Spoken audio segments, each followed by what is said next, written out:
삭개오란 사람이 오늘 성경에 등장합니다. 삭개오는 순결, 정의라는 뜻으로 아마도 그 부모가 그렇게 살라고 이름을 붙여주었습니다. 그런데 유감스럽게도 삭개오는 그렇게 살지를 않았습니다. 그런 순결, 정의보다는 부정축제의 삶을 살았습니다. 그는 여리고성의 세리장, 세무소장이었습니다. 여리고는 국제도시로서 물류와 사람들의 이동이 분주하였고 그 분주한 곳에서 세금을 징수하였으니 얼마나 자리가 좋은 세무서의 소장이었는지 모릅니다. 일정한 액수만 로마의 세금으로 상납하면 세리가 얼마를 징수해도 로마는 상관하지 않는 그런 상황이었습니다.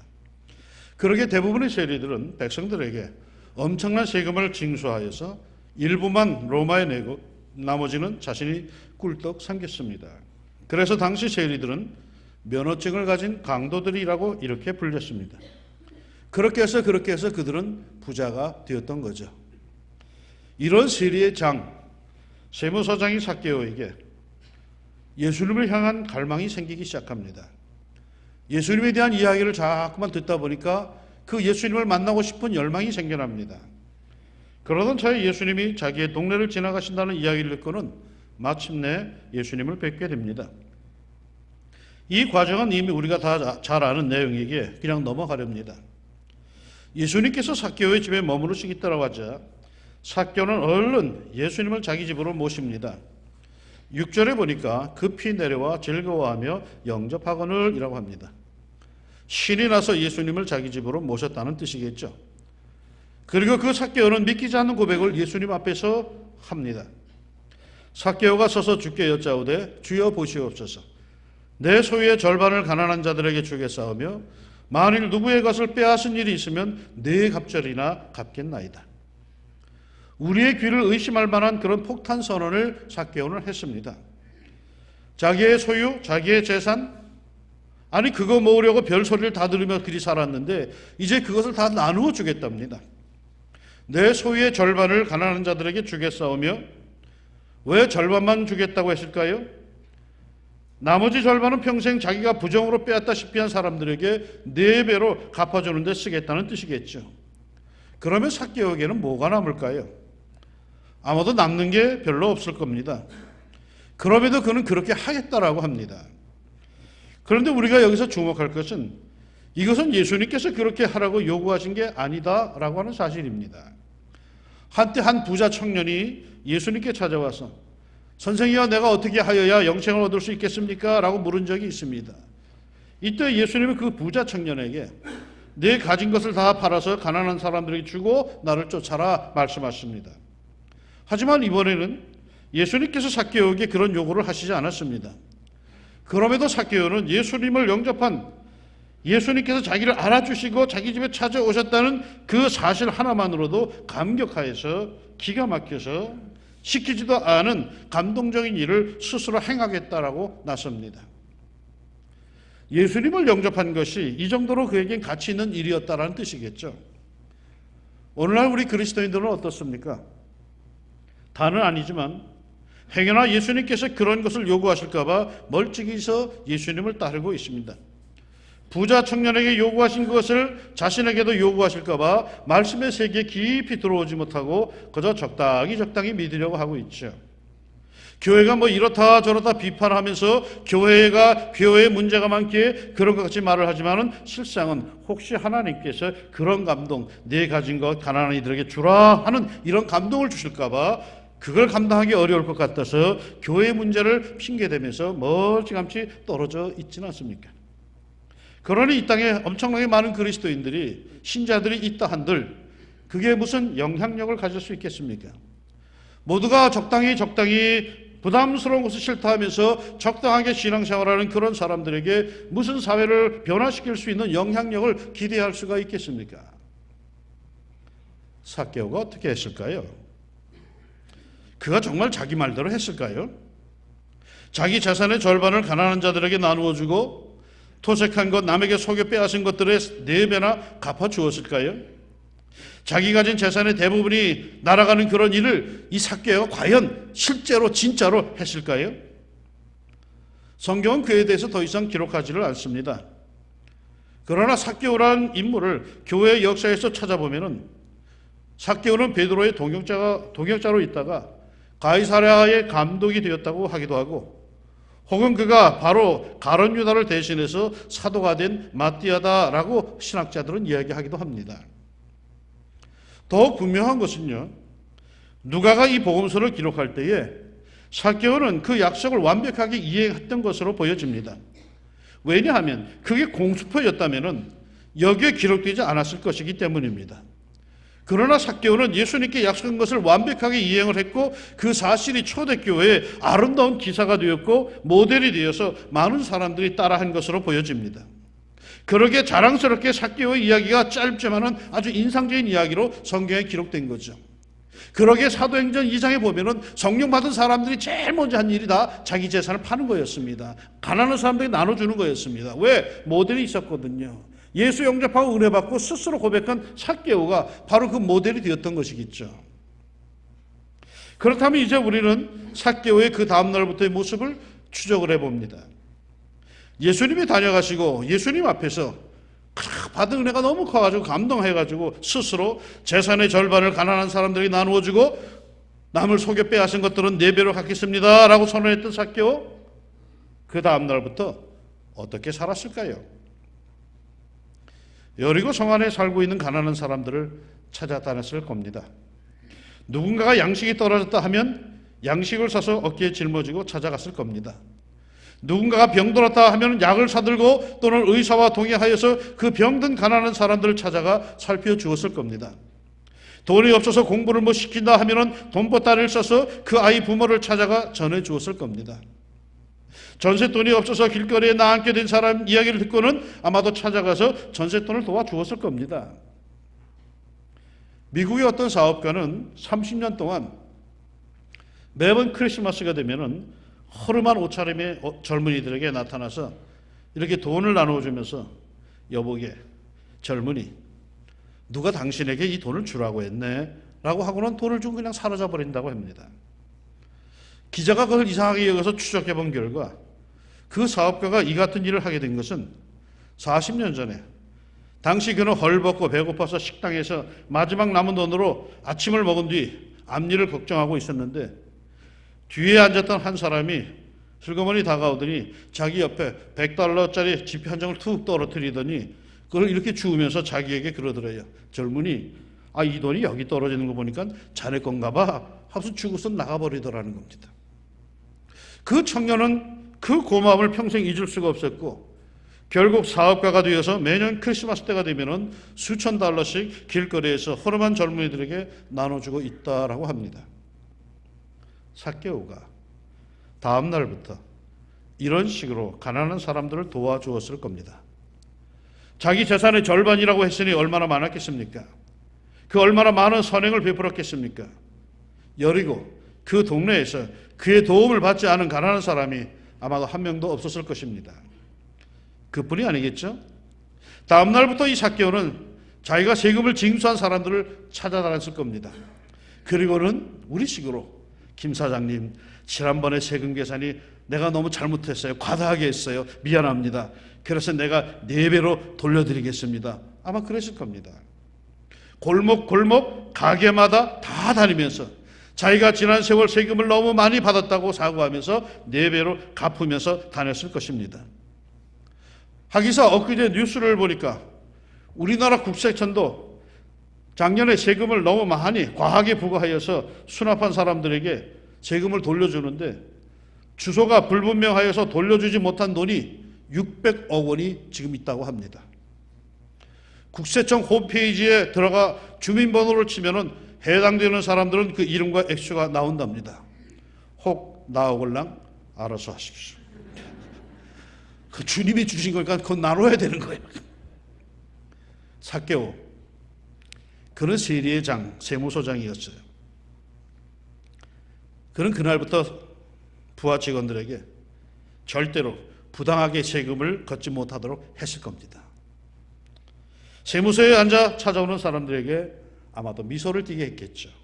그리고 친절히 대해주게 그렇게 교육을 했을 겁니다. 이런 삭개오를 바라보는 사람들의 마음은 어땠을까요? 그랬을 겁니다. 처음엔 저 사람이 실상했나 싶었을 겁니다. 아, 저 영감탱이가 미쳤나? 하루 이틀 해보고 본성을 드러내겠지 했을 겁니다.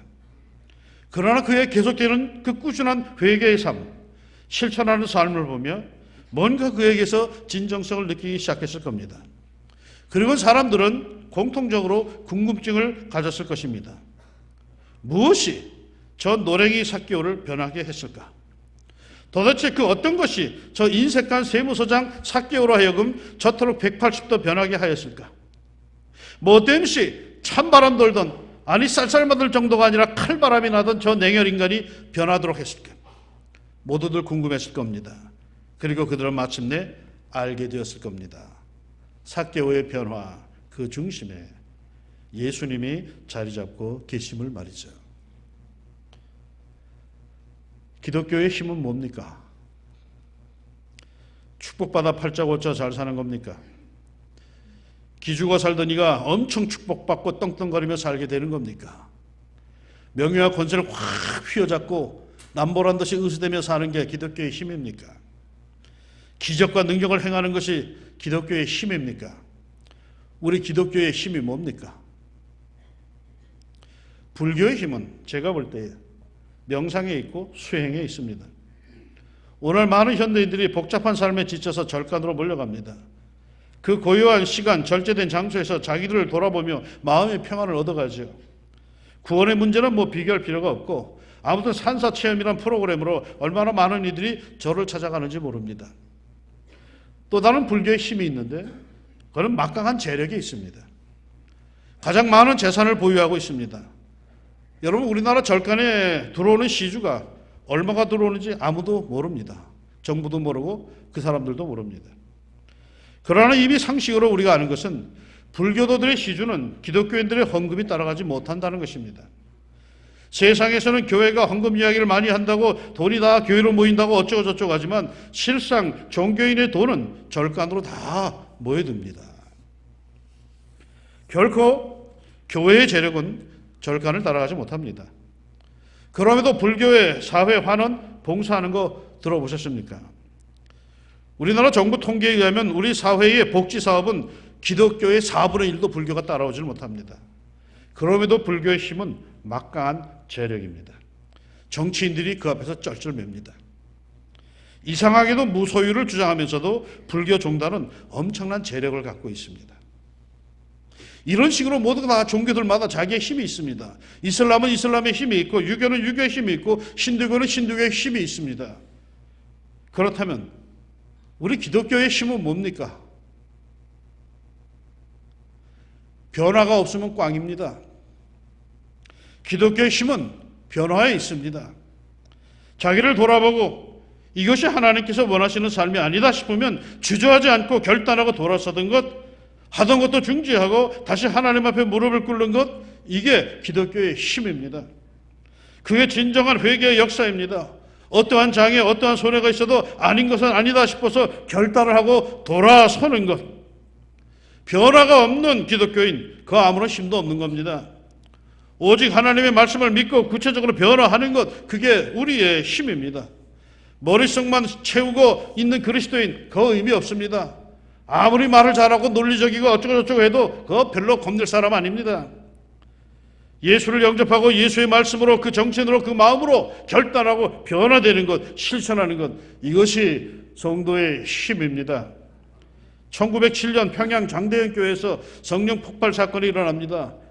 이 사건은 세계 교회사에도 기록될 만큼 아주 큰 오순절 성령 강림의 역사입니다. 그 현장에 있었던 선교사 고포드라고 하는 이 선교사의 증언에 이러한 내용이 들어있습니다. 변화는 숨길 수 없었습니다. 이들은 성령으로 충만한 여인들이었습니다. 그들의 남편들이 그것을 알게 되었습니다. 그들의 자녀들도 그것을 알았습니다. 며느리가 그것을 알아채지 못할 리가 없었습니다. 적지 않은 이들, 동양의 시어머니들은 당시의 공포의 존재들이었습니다. 그러나 지금은 시어머니들이 달라졌습니다. 그리고 사경회에 참석했던 몇몇 며느리들 또한 달라졌습니다. 그들은 더 근면해졌고 덜 신경질적이었습니다. 불신 이웃 사람들이 그 변화를 또한 감지하였습니다. 그래서 주님이 영광을 받으셨습니다. 이게 기독교의 힘입니다. 예수님께서 말씀하시니 주의 성령께서 계속 내게 감동을 주시니 누가 뭐라고 해도 누가 흉을 보아도 나는 그렇게 해야겠다 하는 결단 그리고 변화, 그게 기독교의 힘입니다. 기독교의 힘, 그것은 예수를 영접하고 그분의 가르침을 온전히 따르는 것입니다. 예수님의 말씀을 듣고 자신에게 잘못된 것을 깨닫고 돌이켜 회개하여서 실제로 구체적으로 자기의 삶의 현장에서 변화되어 가는 것, 이게 기독교의 힘입니다. 마음속으로만 말이요 믿어 하면서 아무런 변화도 결단도 없는 삶은 그건 그리스도인의 삶이 아닙니다. 그건 종교인은 될 수 있을지 모르지만 성경이 말하는 이 세상을 변화시킬 그리스도인의 모습은 아닌 겁니다. 오늘날 이 땅, 이 나라 안에 수많은 그리스도인들이 마음으로만 믿습니다. 변화를 결단하지 못합니다. 예수님의 말씀을 들으면서도 그렇지, 아무렴, 옳지 하면서도 결코 결단하지도 않고 그것을 자기의 삶으로 보여주지도 않습니다. 행여나 감당하기 어려운 요구를 하나님께서 하실까 봐 거저 적당히 멀찍이 떨어져서 그렇게 신앙생활을 합니다. 그래요. 그렇게 해서라도 신앙생활은 유지가 될 겁니다. 그러나 이 사회에서 힘은 없을 겁니다. 예수님의 정신, 예수님의 말씀에 사무친 예수의 영으로 충만한 변화된 사람들이 없는데 무슨 영향력을 발휘할 수 있겠습니까? 오늘 삭개오는 참된 기독교의 힘을 보여줍니다. 예수님이 자신의 집에 자기의 삶 속에 들어오셨다는 사실만으로도 감격하고 감사하며 스스로 자신이 살아왔던 길을 회개하고 이럴 수야 없지 하는 심정으로 통회하며 구체적으로 변화된 삶을 그는 살아갑니다. 그러니 그 삭개오 주변에 있던 이웃들은 얼마나 행복했을까요? 그러게 예수님의 영광이 그 지역에 불같이 일어났을 겁니다. 요구하지 않더라도 성령의 감동 속에 내가 이렇게 살아서야 되겠는가 싶을 때에 결단하고 돌아섭시다. 그리고 실천합시다. 그때 필요한 것이 용기겠죠. 용기 내어 주님께서 원하실 기뻐하신 것을 생각하며 실천하며 그리서 합시다. 우리 주님께서 용기 내어 돌아서고 실천하는 그리스도인들을 사랑하시고 도와주실 줄로 믿습니다. 여리고 삭개오가 예수님을 영접하고 고백한 그 다음 날부터 여리고에는 어떤 일이 벌어졌을까요? 눈이 휘둥그레지는 일들이 벌어졌을 것입니다. 처음에는 진실성을 의심받은 그런 일들이 벌어졌을 겁니다. 그런데 시간이 가면 갈수록 세리장 삭개오의 이상한 행동이, 그런 삶이 옳은 것이고 우리도 그리 살아야 하는 거란 생각이 들기 시작했을 겁니다. 시간이 갈수록 여리고는 사람들이 살아볼 만한 도시로 여기기 시작했습니다. 세리하면은 사람들이 고개를 쩔레쩔레 흔들거나 욕이나 한바탕 하댔는데 이제는 세리하면은 사람들이 정겨운이들로 여기기 시작했을 겁니다. 적어도 여리고에서는 말이죠. 어떻게 이런 일이 가능할까요? 삭개오 한 사람의 변화에서 그 일이 시작되었습니다. 다 변화되겠습니까? 참말의 말씀.